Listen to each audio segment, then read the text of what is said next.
what would be the maximum leverage? It would be to strike Iran now. Then you negotiate. That's when you get them to dismantle their nuclear.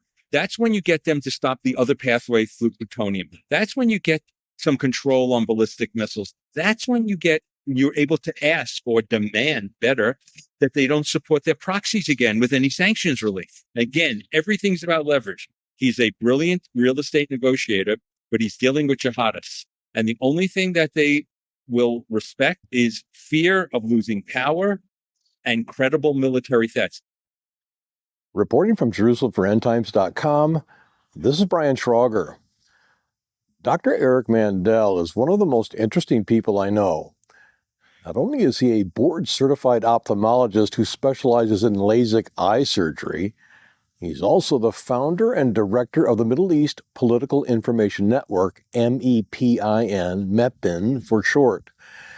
And if that's not enough, Eric is also a prolific journalist, publishing in as many as 24 media outlets, including the Jerusalem Post, Washington, D.C.'s insider newspaper The Hill, and the Jerusalem Report, where he also serves as its senior security editor. It is in Eric's capacity as an international analyst and consultant with respect to the Middle East that once again we encounter him in Israel. Arriving about 2 weeks ago, Eric has consulted with Israel's foreign ministry, members of Israel's parliament, the Knesset, the U.S. Embassy in Jerusalem, Hakira, Israel's equivalent of the Pentagon, and he's been interviewed by members of the international press, including those from South Korea and China. In his spare time, he joined up at a barbecue hosted by Jerusalem Post journalist Seth Franzman. The backyard conversation was spirited and stimulating. Because of the Memorial Day holiday in the United States, there was a need to get this report submitted a few days earlier than normal. What to do? On Thursday, 22 May, I saw an article Eric had written in the Jerusalem Post. Its title caught my attention. A president with different priorities, Israel and the U.S. chart a new course under Trump. After reading the piece, I thought to myself, Eric has a very unique perspective on recent developments. He's an American who consults government and military leaders both in the United States and in Israel. The nuance he brings to this topic might be helpful. Fortunately, he was able to meet up over the internet only a few hours before his departing flight back to the U.S. As you will see, the nuance he brings is very helpful. Is there daylight growing between President Trump and Israel? If so, is that necessarily a bad thing? Is Israel on the verge of attacking Iran's nuclear development facilities? How should we view things President Trump said during his recent trip to Saudi Arabia, Qatar, and the United Arab Emirates? Why did he skip Israel? Join me as together we discuss these things and more with Dr. Eric Mandel. Hi, Eric. Thank you very much for doing this. I really, really appreciate it. It's good to see you. It's always wonderful to see you, Brian. This has been one of those days in Israel, because you're here right now as we speak, when a lot has happened. Did you go to a shelter when the alarm went off or when the siren sounded? I've been here for some of the ballistic missile attempts by our friends in Yemen, the Houthis. One was at night. The shelter when I went, it was very interesting. I was in a restaurant with some young friends of mine, and the alarm went off, and we went to an area where the shelter was. But one of the things that I realized, he said to me, go back and get your glass of wine. Because when you're in Jerusalem area and the missiles are coming, you have time. But if you are in the north when Hezbollah was shooting, or in the south in Sderot or one of the kibbutzim that was devastated by Hamas, sometimes you have just seconds. Right. So these ballistic missiles, you have more time. Obviously, they can be much more devastating. But today's I missed because I was up north. Well, I'm glad for you. That's good. I don't know if you know, but debris landed in Halul, or it's a Palestinian village just north of Hebron, right? So it's somewhat ironic, at least to me, that in the name of the Palestinians, the Houthis are bombing them. I think it's the fault of the Jews. So Yeah, it must be. It's always, right? Always. right. Uh, so you came here to Israel, about 10 days ago? Yes. And during that time, you've met with Israeli military, political people in the Knesset. What have you seen and what have you learned? So I'll give you a kind of tour of where I've been. When I got off my plane, I ended up spending a day in the Knesset, got the political views. I spent a day, the next day in the foreign ministry. I've also met with think tanks, lots of journalists. We share many friends who are journalists, the best of people. I've been with Southern Command, which is that deals with Gaza. I've been in Central Command that deals in Judea and Samaria, the West Bank. I've been in Northern Command, along the northern border. What used to be called, just to try, the world has changed, used to be called the Iranian northern border. It's not the Iranian northern border. It doesn't take away some of the risks that are there. Today, I was in my embassy, our American embassy, doing briefing and talking. I was in the Kiryat today, Israel's Pentagon, getting some briefings there. Sometimes I'm getting briefed. Sometimes they brief me. Yesterday was in an all-day conference at an amazing think tank called Alma. And what was interesting, because I was the only real American that was there. And so what basically happened was all the international media wanted to interview me all about President Trump. So I got South Korean media, German media, Chinese media. I was very careful what I said. Right. There was American media, Israeli media. So it was very interesting because I spoke about what was on everybody's minds about our president, where's he taking the situation? And I struck a chord with them. So I was the popular one being asked for interviews yesterday. Excellent. You're perfect for that. I'm glad you were there. As you, of course, following up on that, are keenly aware, President Trump, as we speak, it's only been a few days ago, he returned from a very intense trip to the Middle East, to Saudi Arabia, Qatar, and the United Arab Emirates, but not Israel. And on that trip, he made a number of speeches. He talked about particular interest to Israel. He talked about the Houthis. He talked about Syria. He talked about making deals, peace in the Middle East. What is your take on what he said and did? I mean, the concern here is that there may be some daylight developing between President Trump and Israel. What's your take?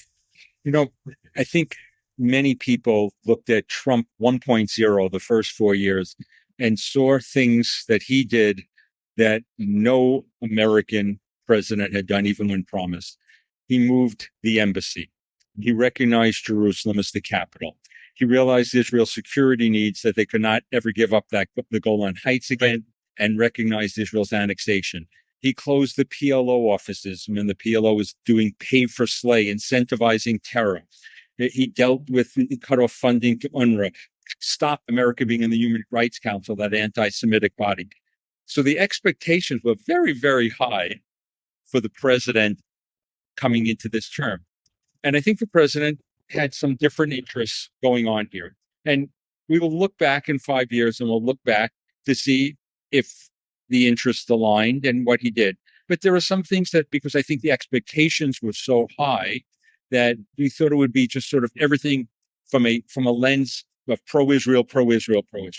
So president first maybe did some low-hanging fruit. He's a transactional president who values commercial deals and bringing home the bacon in America for jobs.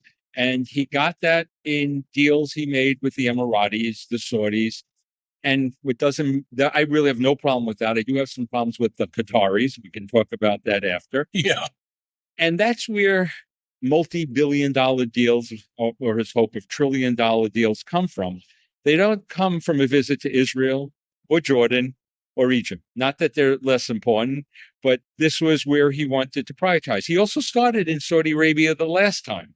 And also for the last time was in contrast to President Obama, who had bowed down to the Saudi king and specifically said, I want to create daylight with Israel. I want to make Iran an equal player here. In an appeasing mode, that in the Middle East was laughed at. So what are the concerns? So let's address the concerns. The concerns first were that the president made a deal regarding the missile attacks that are continuing on Israel, but he made a deal for them not to hit maritime shipping or American ships in the Red Sea. So Israel being left out, that is not a comfortable position. Israel would have loved to, maybe the president put maybe more pressure. Maybe the Yemenis, they made a conclusion, would not stop that until there's an action, the kinetic action ends in Gaza. To me, at least, that's one of the most concerning things, is that he announced the ceasefire, and we weren't expecting it here in Israel. He announced it on, I think, May 6th, only 2 days after the Houthis had successfully launched a missile that hit the inner perimeter of Ben Gurion. And as you and I are speaking, the Houthis have launched now, 6 more missiles? And I, at least, am not aware of anything that Trump has said about these attacks that have come since he announced the ceasefire.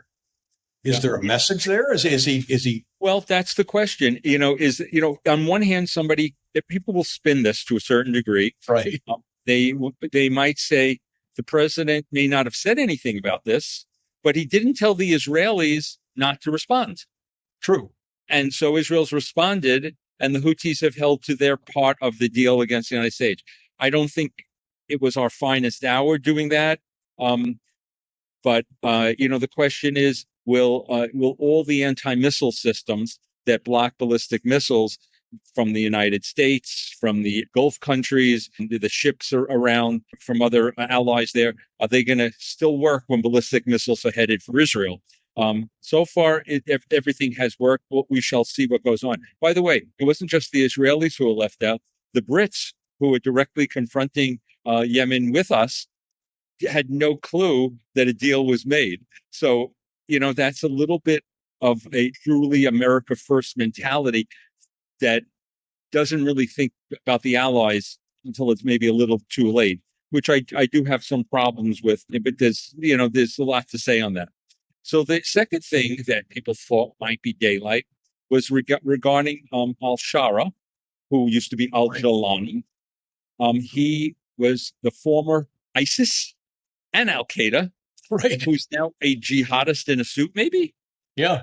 Very and a nice haircut and trim beard. Trim beard, very pragmatic. Right. And so he is reaching out. He has big hugs from Macron. The MBS in Saudi Arabia convinced President Trump to have him come there and have photos taken. And I can tell you, when I go to Congress, it's not just the president who wanted sanctions relieved on al-Shara, and personally himself. There was many millions of dollars bounty on him. But on Syria, it was Democrats and Republicans. They wanted it. And I said to Democrats and Republicans, so I can't blame this totally on President Trump, although President Trump had the power to do it and withdrawing it. I said, this is where I agreed with the Israelis, before you stop the sanctions, let's get some reciprocity, tangible reciprocity. So, for example, let's make sure that the minorities in Syria are not going to be attacked by him. Or from my point, which would be the Kurds or the Druze. Right. So maybe to have gotten something written that there's some kind of armistice with Israel, as opposed to giving him the sanctions relief and then hoping that he will be appeased.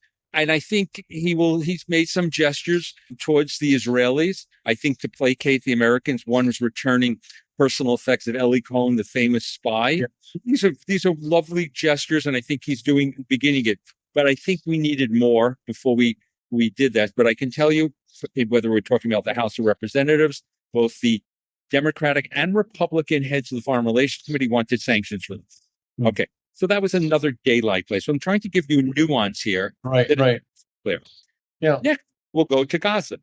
So this is where they thought there might be some daylight, because the president's hostage representative, people think of Steve Witkoff as the special envoy. There was somebody named Adam Bowler. Yes. And Adam Bowler was talking behind supposedly the Israelis' backs and was not informed in doing hostage negotiations. And the administration basically said, no, that's not happening. And then Adam Bowler was kind of pushed aside. Now Adam Bowler is back, and he's again dealing, direct talks, as is Steve Witkoff, through an intermediary,